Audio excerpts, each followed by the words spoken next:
Mula dyan hanggang dyan.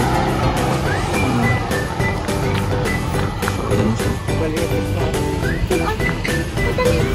15 meters yung frontage niya. So ayan.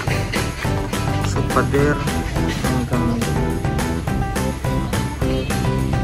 1,000 square meter. 4M lang po.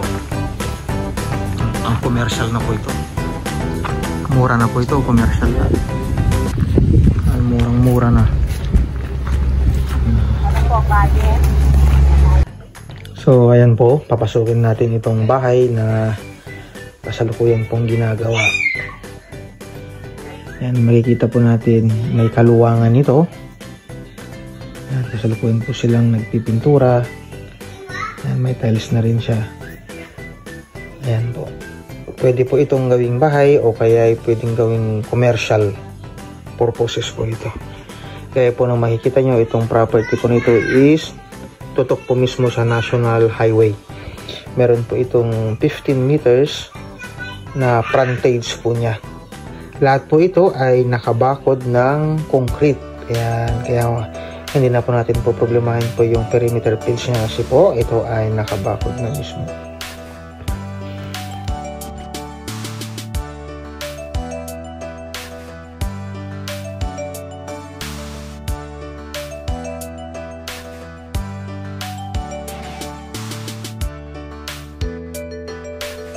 Ayan po. Makita po natin na marami po itong tanim. Yan, may malunggay, may papaya, may iba't ibang mga gulay na nakatanim. Maganda po dito, may source of water na rin. Mayroon po silang deep well. Ayan, makikita po natin. Mayroon din po silang kubo dito sa may likuran. Dito po sila nagpapahinga. Ayan. So halos kumpleto na po yung gamit po dito. May kinalaman po sa tubig, sa kuryente. Ayan po. Ulitin ko po, ang property pong ito ay may sukat na 1,000 square meter. Tutok sa National Highway. Ayan po. Titled ito. Buhay pang nakapangalan sa titulo. Updated din ang tax. Commercial purposes po ang property na ito. May katabi po silang mga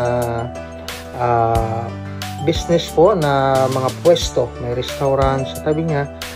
And may mga groceries at may ibang mga pwesto po na pang commercial.